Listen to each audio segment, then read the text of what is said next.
Greetings, parish orphans and retrogrades.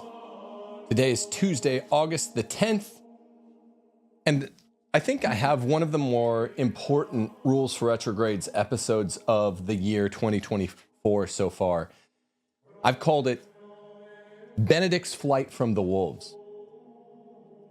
His first papal statement was literally, "Pray for me that I not flee for fear of the wolves." One thing that I would say to devotees of the Francis Pontificate, papacy number 266, critics of this pontificate, I fall in these ranks, Beneplanists, people that don't think he actually is Pope, alike, all three groups, the friends of the pontificate, the critics of the pontificate, and those who say the pontificate doesn't even properly exist. There are two hard, incontrovertible facts that we all must examine upon Francis's death. Two hard, incontrovertible facts that, irrespective of your position on the Francis pontificate in the first place, whether you like it, you lump it, or you say it's not even real, there are two facts that absolutely demand your attention and will, infinitely more so than today, demand your attention once Francis dies. And those two hard, incontrovertible facts have nothing, at least ostensibly, to do with Pope Francis. The two facts are, A, his predecessor, Benedict XVI's first pontifical act, which was a statement, "Pray for me that I do not flee from the wolves," which is odd. And B, incontrovertible fact B, his Benedict's last papal act, namely fleeing from the wolves. Fleeing. So a pontificate number 265, the way we count it in the Roman Catholic Church, begins with a man, and it's a short pontificate, a quote-unquote transitional pontificate, the way Benedict's enemies said at the outset it would be. It'll be short and transitional to a new era. They called this in like the second year of the pontificate. It begins with him saying, "Pray for me that I don't abscond from Rome as Pope," which is honest. It's unusual, but honest. And it ends with him fleeing from Rome. Parish orphans and retrogrades. This is, as Antonio Socci, one of my very favorite Catholic authors, says, the equivalent of Poe's purloined letter, laying on the mantle in front of all of our eyes and noses and not being inspected by the junior inspector or the detective or anyone aside from the plain intellect of children. Why not check the mantle? This double fact, hard, incontrovertible double fact, it's a couplet, really. It's a single fact if you think about it. Benedict began his pontificate in 2005 by saying, first act, first address to the people of God, pray that I don't flee. And then 8 short years later, he ends his pontificate by fleeing. The first time it had happened in 6 centuries, simpliciter. Really the first time it had happened with a competent, able-bodied pope ever in 2,000 years plus of pontificates. You'd heard it had happened before. That's a bit of a misnomer. It happened for incompetence with boy popes.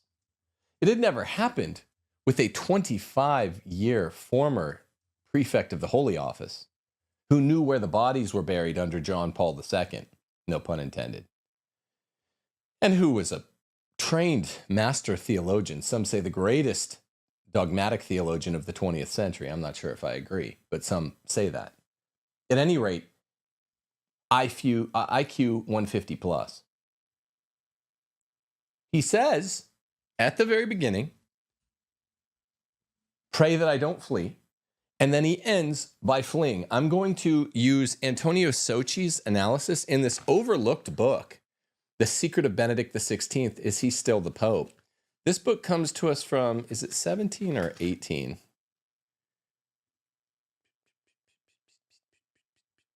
2019 book, overlooked. Overlooked for the same reason that sometimes, in my humble opinion, my analysis gets overlooked. Because Sochi's not really a part of any camps. Now, the subtitle of the book is he still the Pope? He never really gets down to it. Now, he's my favorite author since he wrote The Fourth Secret of Fatima. That's what absolutely made, in my view, the Fatima question definitive. It was Sochi, The Fourth Secret of Fatima. Boy, that's just a great book. You need that book if you don't have that book. Get it. But there are these two hard, incontrovertible facts that are like Poe's purloined letter, which hides in plain sight. I use this example a lot. Sochi uses it a lot as well in this Poe detective story called The Purloined Letter. If you want to hide something, hide it in plain sight. Don't hide it in the darkest cranny of your apartment. The detective searching for this stolen, valuable letter. So the thief places it on his mantelpiece. Very clever. That's what's happened because of the three camps of Catholics under Francis. His devotees, his critics, and his deniers, those who deny that he's even Pope. Everyone forgets to use Sochi's analysis. Sometimes I think they forget to use my analysis. No matter which camp you're in, parish orphans and retrogrades, these two incontrovertible facts about Benedict XVI must be looked into in a kind of special conclave as soon as Francis dies. Benedict said, "Pray that I don't flee." He said this publicly. And then his last act was that he fled publicly. You can't deny this, even if you're a Francis lover. I'm going to give you Sochi's at least first chapter's worth of analysis from his book because he really gets around to it. I'm on page 4 in Antonio Sochi's book, and his greatest book is The Fourth Secret of Fatima. You should get that today. He cites one of the 4 dubia cardinals, Walter Brandmuller, one of the 2 surviving 4 dubia cardinals. Him and Burke survive alone. He says, the resignation of a pope presupposes and at the same time creates a most dangerous situation for the church. Walter Brandmuller. È necessaria una legge che stabilisca lo statuto dell'ex papa. It's necessary to have a law that stabilizes the status of an ex-pope, he says, because what Benedict, his friend, Benedict made him cardinal, and he was a great supporter of Benedict, and they were friends. Maybe the only other German prelate who was considered a friend of Benedict's was Cardinal Walter Brandmuller. All the other Germans were very, very liberal fellow travelers with the St. Gallen Mafia. So he's saying this shortly after Benedict retires. I don't like this. He's saying this within 3 years of Benedict's retirement. What Benedict did creates a most dangerous situation for the church. And Sochi continues on page 4. But the tragic situation in which the Catholic Church finds herself does not concern Catholics only.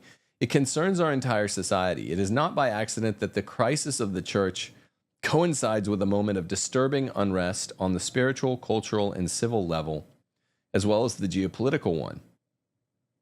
In my book, The Final Prophecy, I gathered together the many supernatural warnings given to the church and to the world by means of the apparitions and prophecies about the times we live in, which appears to be truly decisive for the history of humanity. The church, through her daily Eucharistic sacrifice, is the great exorcism that prevents evil from sweeping away humanity by carrying it to self-destruction. And yet today, it is precisely this sacrament of the Eucharist that is under attack from those who should be guarding the true faith. Thus, it is essential to understand the origin of this situation, which weakens the salvific presence of the church and her power of intercession and protection. Now he gives this beautiful analogy. The present crisis has a cause that, like the purloined letter of Edgar Allan Poe, is searched for in every possible place, while the whole time it is sitting right in front of everyone's eyes in plain view. But no one has thought or has wanted to look right where it ought to be and where it actually is. It is a crisis of the loss of faith, of modernism and apostasy that has spread even to the leadership of the church. All of this is joined to the new geopolitical situation that came into being after the collapse of communism in Eastern Europe, which we could define as a neo-capitalist globalization that is ideologically anti-Catholic. Now, he goes on to talk about the geopolitical situation, does Sochi. From the fall of Eastern European communism in the 90s, whereupon the church under John Paul II had been championing the values of the West, soft Christian values, but mainly just anti-communist values. And for this championing, because the Leviathan countries like the United States and the other UN countries like Germany and France were somewhat friendly to the JP, even though a lot of their liberals in the episcopate and the cardinalate were opponents of John Paul II and Ratzinger. They were very friendly geopolitically to where the Catholic Church stood vis-a-vis communism under John Paul II, because they wanted it gone. After communism fell, Sochi is very, very adept at highlighting all this changed under the Bushes, first Bush Sr., then Bush Jr. The church opposed the kind of globalization that took place with the two Iraq wars.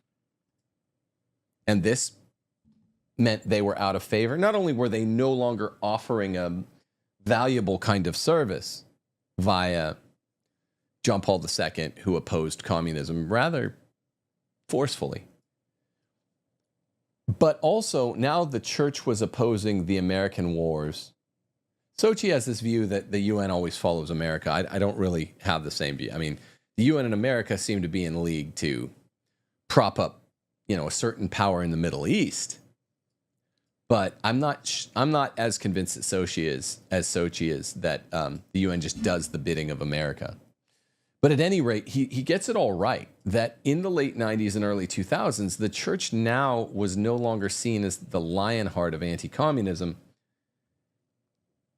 Listen to this great quotation by Fabrizio Grasso. The papacy, in fact, up until the moment of the resignation of Benedict XVI, was the single political and spiritual institution in the world that had never wavered from the moment of its foundation. Not even the French Revolution, the breach of the Porta Pia and the fall of the Papal States, or the Second Vatican Council, which caused a laceration within the church that's still open, had been able to throw the political monument of the West into crisis. And yes, Fabrizio Grasso is saying, I understand most of the world has left the Roman Catholic faith. He's not saying that the absconding of Benedict threw the political monument of the West into crisis because everyone was a practicing Catholic, but rather because Benedict was some sort of guardian who was holding back anti-Christic forces. And once he stood down, the anti-Christic forces just poured into the world. Sochi himself writes, the congruence between these two phenomena, the fall of communism and the geopolitical situation that followed upon the fall of communism, was manifested around 2013 with the disruptive power of a lightning bolt striking the rock, which happened the night Benedict retired, striking the rock on which the Catholic edifice is founded, the Vicar of Christ. In order to understand what has happened and what is happening, it is therefore necessary to look back at what happened then. That is what you'll find in these pages. But first we must make a brief detour to the first centuries of Christianity. And he talks about the persecution, the first 3 centuries, the Arian heresy, the 4th century, and the fact that it was the largest attack on Christianity doctrinally to that point. But then he's suggesting that this is larger than the Arian heresy, the Francis dilemma, and that ideological substrate that it represents. And I totally agree. He also cites, does Sochi, on page 7, Catechism of the Catholic Church in number 675. Listen to this and see what you think about the idea of apostasy by the church of some of the highest ranking churchmen. If you listen to Catholic Answers and Trentonius Horn, they'll make it sound like this can never happen. You know, high ranking bishops and cardinals and even the highest bishop in the land can never apostatize. That can't happen. The gates of hell shall not prevail against the church. Well, Jesus also said, that's a definitive kind of hortatory claim. It's not precise in what constitutes prevailing. Jesus also said, when the Son of Man returns, will there be an ounce of faith on earth? Listen to Catechism of the Catholic Church 675, cited by Sochi. Before Christ's second coming, the church must pass through a final trial that will shake the faith of many believers. Sounds like apostasy to me. The persecution that accompanies her pilgrimage on earth will unveil the mystery of iniquity in the form of a religious deception. Sounds like apostasy dressed as dogma and doctrine to me. Offering men an apparent solution to their problems at the price of apostasy from the truth. This sounds like Pope Francis to me. This sounds like communion for the divorced and civilly remarried to me. The supreme religious deception is that of the Antichrist, a pseudo-messianism by which man glorifies himself in place of God and of his Messiah come in the flesh. Now, I don't know who's the Antichrist or who it will be. But this is interesting.